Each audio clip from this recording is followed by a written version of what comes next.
potentially dangerous weather situations, specially built receivers are automatically activated to warn of the impending hazard. Tests of these receivers normally are conducted by the National Weather Service every Wednesday around noon. When there is a threat of or existing severe weather in the area on Wednesday, the test is postponed until the next good weather day.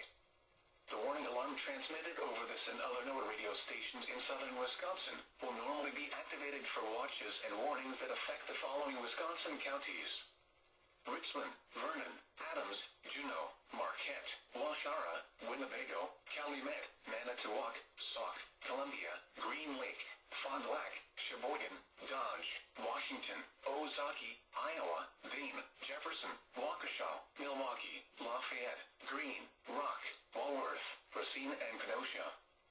And the following Illinois counties: Stevenson, Boone, Winnebago, McHenry, and Lake. And all adjacent coastal waters of Lake Michigan.